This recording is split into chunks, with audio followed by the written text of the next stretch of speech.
jours après l'incendie qui a éclaté au CHU de Pointe-à-Pitre, les autorités locales et le personnel ont su faire face à la situation. Tous les patients ont été mis en sécurité dans les établissements de l'archipel. Le ministre de la Santé est attendu ce soir avec un hôpital de campagne. Les eaux du Sud-Basse-Terre ont été analysées par l'Agence régionale de santé. Celles-ci veulent lever les doutes tant sur l'eau qui coule dans le robinet que sur les eaux de baignade. Le reportage d'Anne-Elisabeth Arsène est à venir. La Chambre des métiers de l'artisanat de Guadeloupe a lancé les 2 journées du salon du BTP au vélodrome de Gourdeliane à Bemao. L'objectif, aider les acteurs du métier à améliorer la compétitivité de leur entreprise et rappeler les obligations réglementaires du secteur qui peuvent parfois faire défaut. Et le vent de Noël souffle déjà très fort, notamment dans les centres commerciaux. Quels sont les jouets à la mode à offrir à vos enfants? ATV vous facilite la tâche. Inventaire des dernières nouveautés à la fin de ce journal. Bonsoir et bienvenue sur ATV Guadeloupe. Je suis ravie de vous retrouver au lendemain de l'incendie qui a éclaté au CHU de Pointe-à-Pitre. La ministre des Solidarités et de la Santé, Agnès Buzyn, annonçait son arrivée dans notre archipel. Celle-ci arrivera dès ce soir aux alentours de 22h30 pour faire un point complet sur la situation. 48 heures après le sinistre, comment est assurée la continuité des soins? Le point avec Nathalie Dinan et Moïse Dexter. Agnès Buzyn, ministre des Solidarités et de la Santé, arrive ce soir en Guadeloupe. Elle a prévu de s'entretenir dans la foulée avec les membres de la cellule de crise mise en place au SAMU. Elle précède l'arrivée de l'escrime, l'élément de sécurité civile rapide d'intervention médicale. Cet hôpital de campagne de 1000 mètres carrés sera déployé au vélodrome de Gourdeliane ce week-end. Les personnels de l'hôpital universitaire sont appelés à travailler aux côtés de la protection civile. Une quarantaine de personnes. Écoutez, ça permet de gérer jusqu'à 150 passages jour dans la structure d'urgence, d'avoir une activité de bloc opératoire pour au moins 7 patients par jour, de coucher les gens dans une ambiance de réanimation, d'accueillir les salles d'accouchement. Avant une reprise de l'activité au CHU qui, au vu des dégâts et des premiers éléments de l'enquête, ne reprendra pas avant quelques semaines. Le préfet, après avoir visité hier après-midi les locaux de la maternité ou encore des urgences fortement endommagés, a déclaré qu'il fallait d'abord que la température redescende avant que les experts évaluent, chiffrent et mettent en place les marchés pour effectuer les travaux. Aujourd'hui, les 460 patients qui occupaient les lits du CHU ont été transférés soit à leur domicile avec une assistance ambulatoire, soit dans les établissements de santé en Guadeloupe et aussi en Martinique. L'objectif étant de poursuivre la prise en charge des soins, parfois lourds, des patients hospitalisés, des patients chroniques, mais aussi des patients qui arriveraient aux urgences. Dès demain, après le point effectué entre les membres de la cellule de crise et Madame le ministre, on en saura plus. Et du côté du personnel du CHU, une mobilisation se prépare. Après leur assemblée générale qui s'est tenue ce matin à l'Institut des soins infirmiers, les syndicats ont annoncé qu'un mouvement de grève débutera dès lundi prochain dans les rues de Pointe-à-Pitre. Au cœur de leurs revendications, le choix de l'emplacement de l'hôpital de campagne ainsi que plusieurs dysfonctionnements relevés dans la gestion de la crise. Les explications d'Yvan Lemar.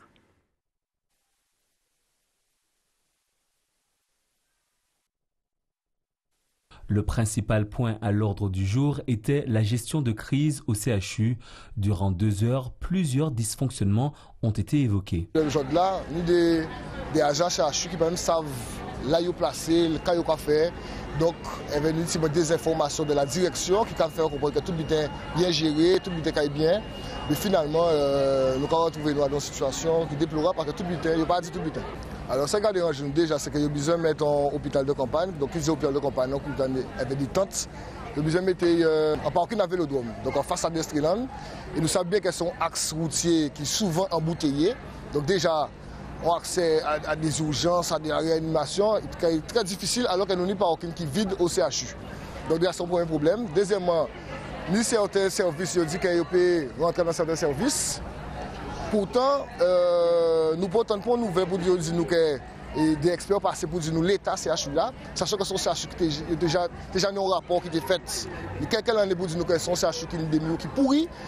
Alors pour un senti comme ça, avec une explosion, nous passons, nous n'avons pas d'informations sur le fait que le CHU là PKB. Cette assemblée générale était surtout l'occasion d'annoncer les actions à venir. Nous décidons aussi de faire une mobilisation le 4 et le 5 décembre avec tous les personnels hospitaliers qui nous marchent dans la rue La Pointe Parce que finalement, c'est un combat à soignants, c'est un combat malade, mais c'est un combat aussi à toute population là, parce que pour nous pas l'abri de n'importe quelle maladie, de n'importe quel problème de santé.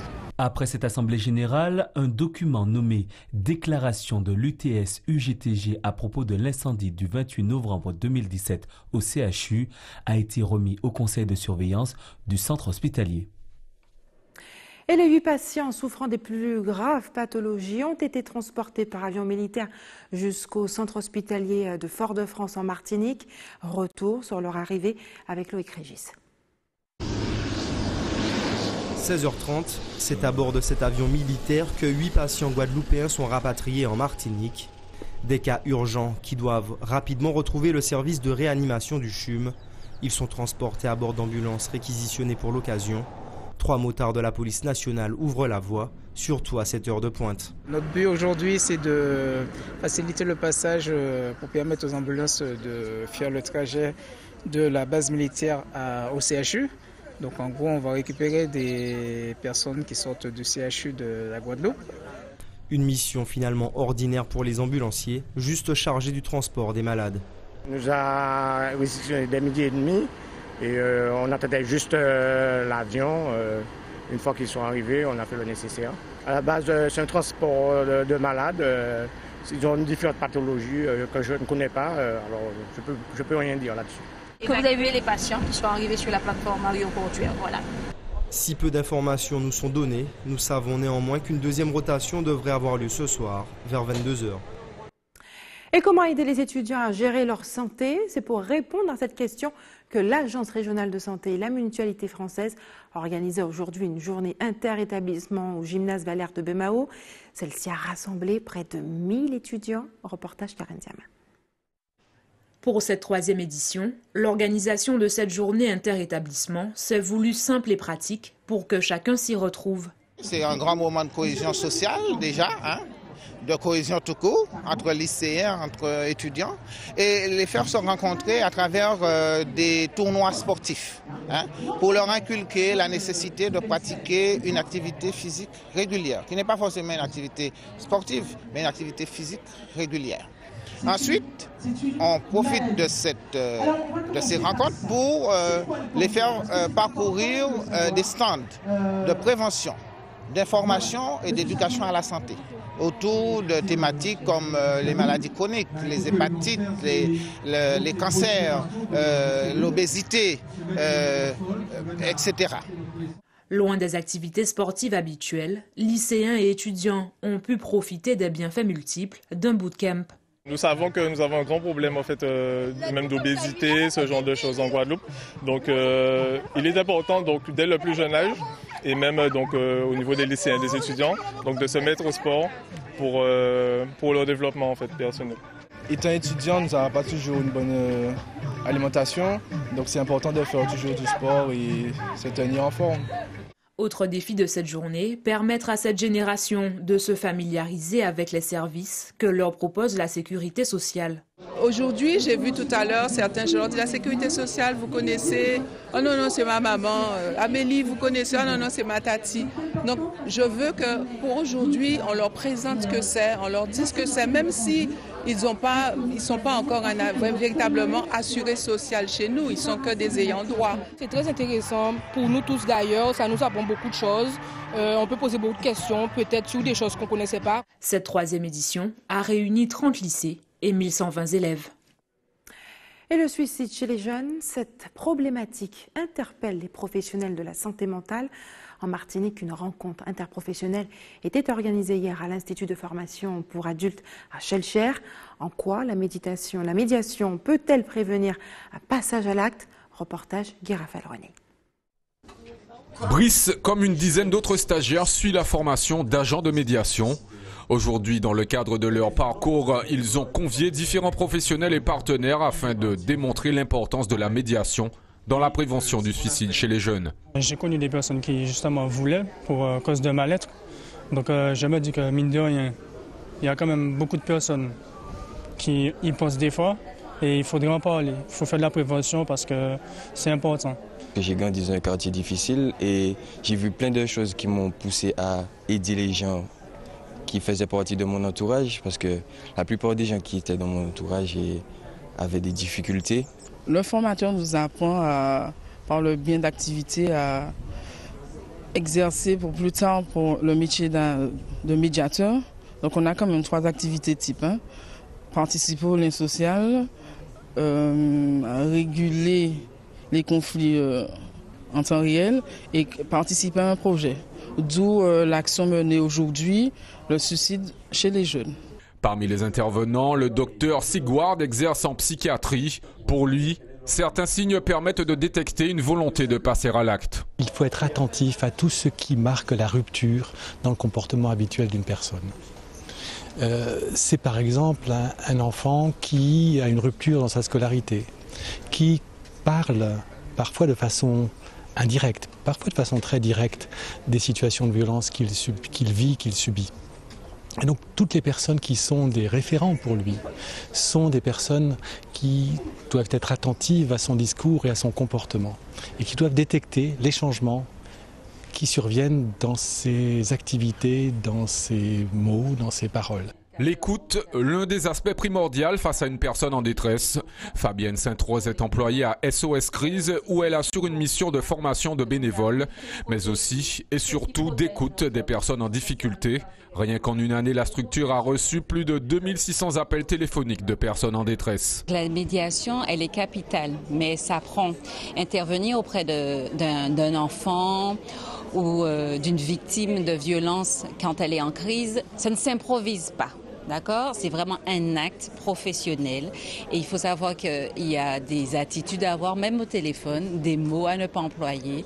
Donc il faut être bienveillant, même au téléphone. Il faut sentir que la personne que vous voulez aider, elle sente cette main sur l'épaule, même au téléphone. Depuis le début de l'année 2017, 40 suicides ont été recensés en Martinique et selon une étude, c'est la première cause de mortalité chez les 15-25 ans.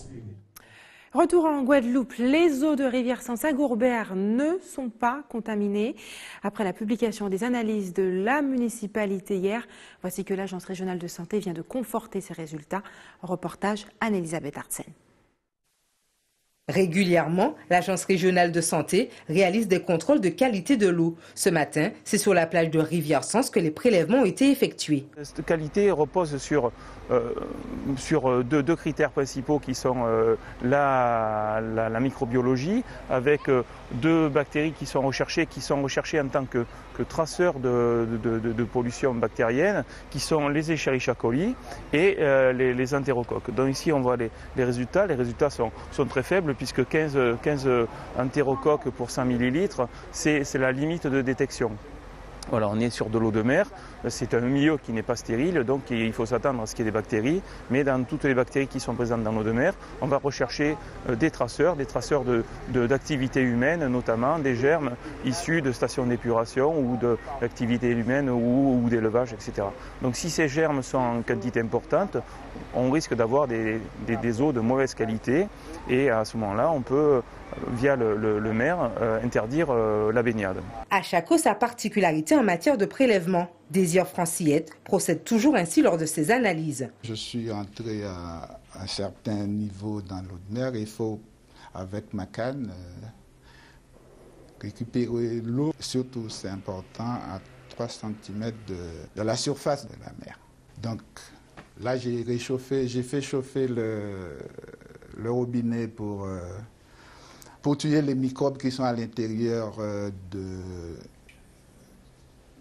du robinet, pour que l'eau, s'il y a un problème dans l'eau, pour que ce soit l'eau qui soit contaminée par le robinet. Donc on réchauffe, disons une minute, et puis on fait le prélèvement. Donc les pastilles que j'ai, je recherche le chlore et le pH de l'eau. À la couleur de l'eau, j'ai un taux. La machine me donne un résultat. Ce résultat-là, on sait si l'eau est suffisamment désinfectée ou pas. Pour ces analyses bactériologiques, il faudra compter 3 jours pour obtenir les résultats. L'ARS réalise ses contrôles environ toutes les 3 semaines, soit environ 2000 analyses chaque année, afin d'examiner la qualité de l'eau douce et des eaux de baignade. Et restez avec nous sur ATV Guadeloupe. Dans quelques minutes, la compagnie française Corsair a dévoilé aujourd'hui sa nouvelle classe affaires. Et puis nous plongerons dans l'esprit de Noël avec le passage en revue des cadeaux tendance à offrir cette année à vos enfants. Mais avant, la compagnie Corsair vient d'étoffer son offre. Désormais, les amateurs de luxe pourront voyager avec plus de confort dans les compartiments réservés à cette nouvelle ligne classe affaires. Présentation Nathalie Dinan, Moïse Dexter. La compagnie Corsair monte en gamme. Après avoir rénové la classe économique et la classe grand large, la compagnie cible les femmes et hommes d'affaires. Notre souhait était d'offrir une cabine de 12 sièges qui soit à la fois confortable, en même temps qui fasse chic, mais sans que ce soit guindé et que nos clients se sentent très à l'aise. Nous avons choisi des coloris apaisants, plutôt dans les taupes, vous voyez, et donc et surtout nous avons travaillé sur les matériaux pour que ce soit extrêmement confortable, que les gens puissent dormir, nos clients puissent dormir la nuit dans, je dirais, dans un confort qui leur permette d'être en forme le matin en arrivant. Une convention a été signée avec le MEDEF Guadeloupe, le cœur de cible de cette classe business. Un voyage qui promet d'être agréable et qui passe aussi par les papilles.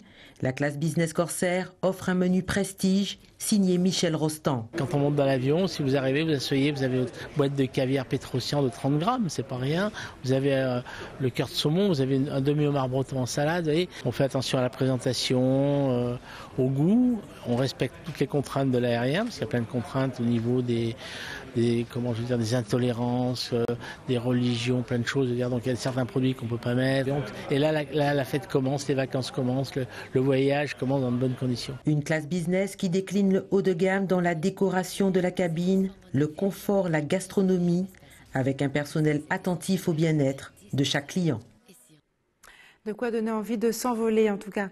La Chambre des métiers et de l'artisanat de la Guadeloupe a lancé aujourd'hui les 2 journées du salon du BTP au Vélodrome Gourdeliane à Bemao. L'objectif, aider les acteurs du métier à améliorer la compétitivité de leur entreprise et surtout rappeler les obligations réglementaires du secteur qui peuvent parfois faire défaut. Le détail avec Anne-Elisabeth Artsen.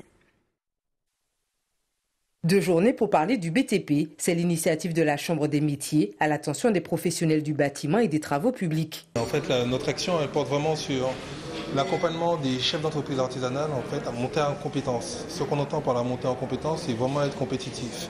On a une rengaine régulière en Guadeloupe qu'on entend tous, qu'on n'alloue pas suffisamment de marchés publics aux entreprises artisanales locales. C'est certainement vrai, il y a des raisons. Les raisons sont parfois liées à des habilitations, à des niveaux de compétences aussi de nos entreprises. Pas de la compétence professionnelle, parce que ça, on est convaincu qu'elles soient compétentes, qu'elles sachent réaliser leurs œuvres.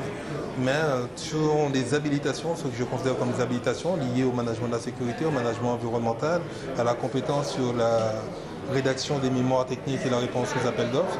C'est sur toutes ces choses qu'on se doit en tout cas d'accompagner l'entreprise artisanale locale.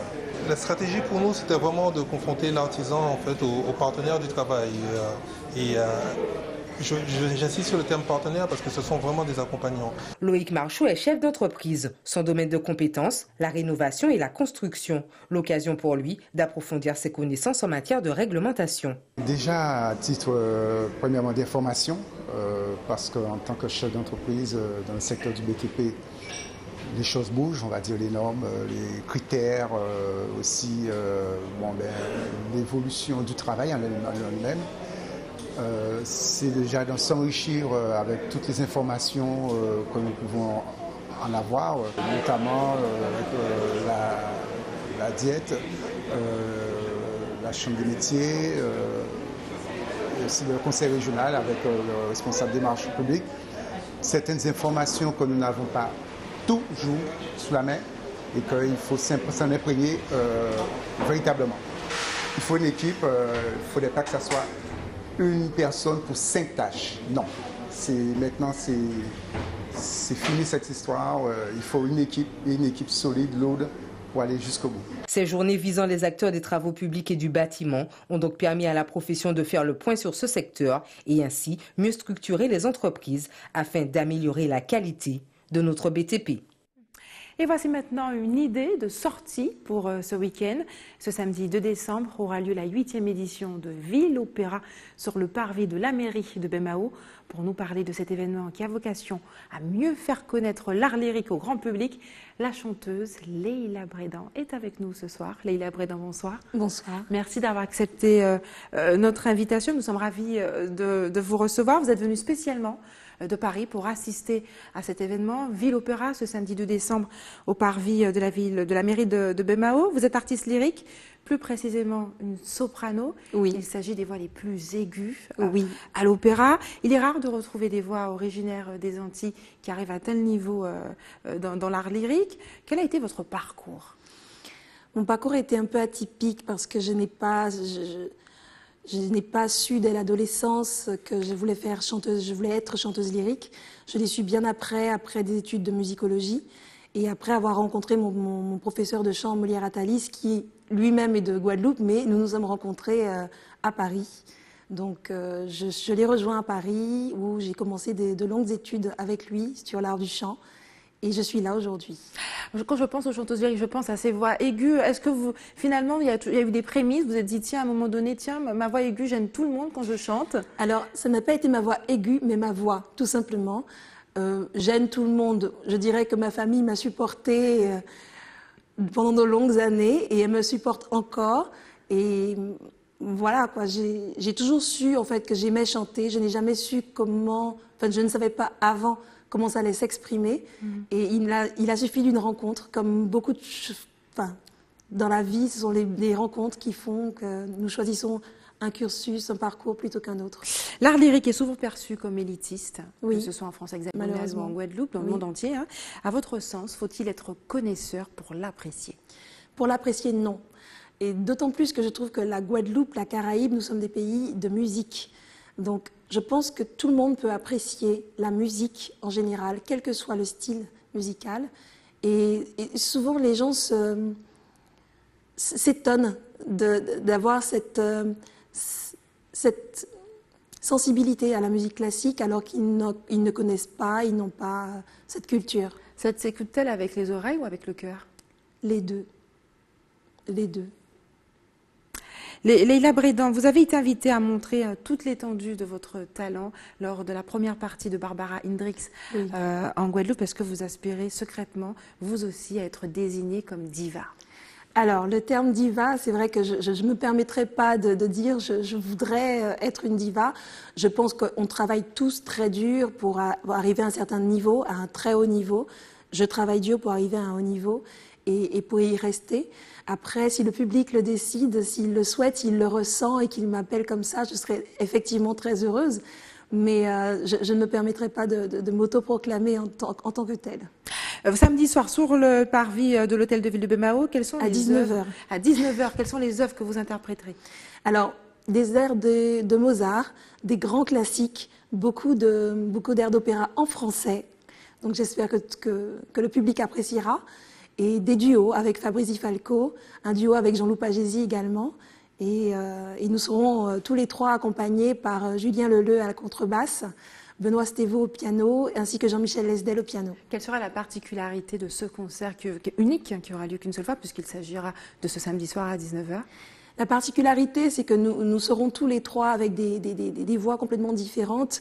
Jean-Loup Pagési, baryton basse, moi-même soprano, Fabrizi Falco, contre-ténor sopraniste, et avec des styles aussi complètement différents. Donc on espère vous apporter tout ça, vous amener, vous faire voyager. Et voilà, nous espérons que vous apprécierez le voyage. Qu'est-ce que vous pourriez dire au public guadeloupéen, notamment celui qui ne connaît pas, qui ne connaît rien à l'opéra, pour l'inciter à venir ce samedi soir, découvrir cet art unique? Je pense que c'est intéressant d'avoir une scène aussi ouverte et de pouvoir se rendre compte ce que la Caraïbe peut offrir. Je pense que c'est intéressant de voir des enfants de la Guadeloupe, de la Martinique, de la Guyane se perfectionner, revenir chez eux parce que c'est l'endroit où ils ont grandi. Et je trouve que c'est intéressant de pouvoir venir et participer à cette communion, on va dire. Leïla Brédan, nous n'aurons pas la chance ce soir d'avoir un petit aperçu. Vous gardez votre voix, tout à fait. Pour le public samedi soir. Merci d'avoir accepté notre invitation. Je vais juste rajouter, qu'il y aura 3 quêtes lors de cette manifestation avec la mairie de Bemaos et en collaboration avec le Coreca pour la construction d'une école en Dominique. D'accord, donc il y aura également une œuvre caritative liée à ce concert. Le compte à rebours a commencé, Noël, la fête de Noël, plus que 24 jours avant la fête de Noël. Les messages publicitaires commencent à envahir les ondes, les écrans et les panneaux publicitaires. Quels sont les jouets en vogue à offrir aux enfants cette année? Vous savez, il y a des cadeaux tendance chaque année. Petit inventaire des cadeaux qui plairont aux enfants avec Karen Diamin. On regarde son reportage. Allons-y.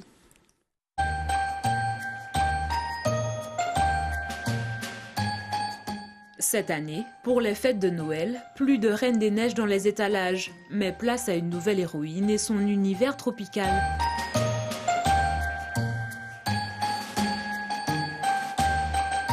Pour les filles, cette année, ce sera Vaiana. Donc, fini...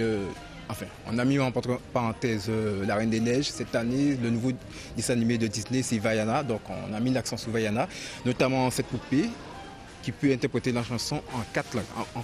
4 langues ou plusieurs langues. Donc c'est programmable, il suffit juste un petit bouton à côté et on change les langues. Donc cette poupée est en promo actuellement là. Et, quel âge? Ça, c'est à partir de 3 ans.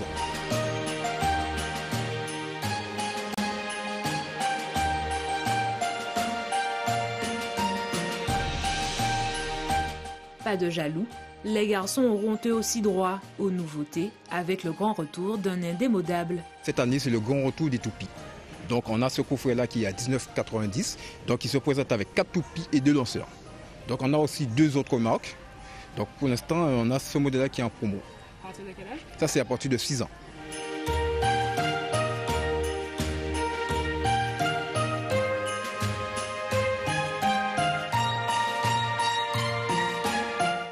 Pour les plus grands, la tendance est plutôt technologique, avec la modernisation du drone.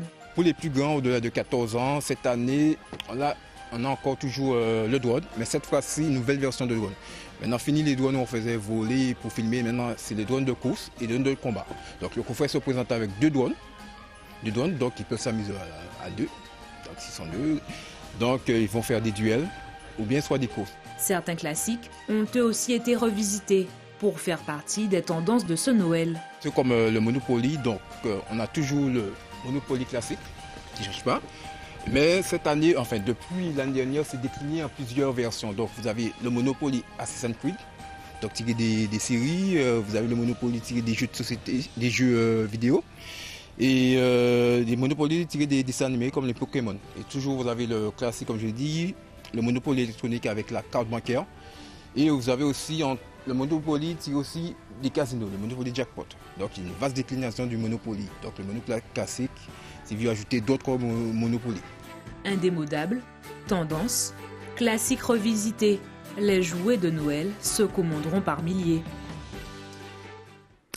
Et c'est l'heure des informations pratiques. Maintenant, faites des réserves d'eau si vous habitez à Saint-François et aux Abîmes. Les coupures sont prévues demain dès 18 h avec un retour à la normale à 6 h du matin. Les prix du carburant passeront ce soir, seront modifiés. Plus 6 centimes pour le super sans-plomb, plus 3 centimes pour le gazole et une baisse de moins 0,11 centimes pour la bouteille de gaz. Mauvaise nouvelle pour les automobilistes. Et puis l'équipe d'établissement français du sang vous donne rendez-vous demain face au lycée de Bainbridge aux Abîmes de 8h30 à 13h. Et enfin, si vous avez des informations à nous communiquer, n'hésitez pas à nous appeler au 60 11 2 fois. Et voilà, c'est la fin de notre édition locale et régionale. Mais avant de se quitter, je vous rappelle les principaux titres de ce jeudi 30 novembre. Nous l'avons vu ce soir, 2 jours après l'incendie qui a éclaté au CHU de Pointe-à-Pitre. Les autorités locales et le personnel ont su faire face à la situation. Les syndicats du personnel, en tout cas, promettent une mobilisation de la semaine prochaine pour dénoncer certains dysfonctionnements liés à la gestion de crise. Et puis les eaux du Sud Basse-Terre ont été analysées par l'Agence régionale de santé. elles sont de bonne qualité. Ils ont souhaité, en tout cas l'agence a souhaité lever les doutes tant sur l'eau qui coule dans le robinet que sur les eaux de baignade. Et la Chambre des métiers de l'artisanat de Guadeloupe a lancé les 2 journées du salon du BTP au Vélodrome de Gourdelais à Nabemao. L'objectif est d'aider les acteurs du métier à améliorer la compétitivité de leur entreprise. Et puis le vent de Noël souffle déjà très fort en Guadeloupe, notamment dans les centres commerciaux. Quels sont les jouets à la mode à offrir à vos enfants ? Ce soir, Karen Diama a fait l'inventaire des dernières nouveautés. Merci d'avoir choisi ATV Guadeloupe. Je vous souhaite une excellente soirée sur ATV. On se retrouve demain à 18h45.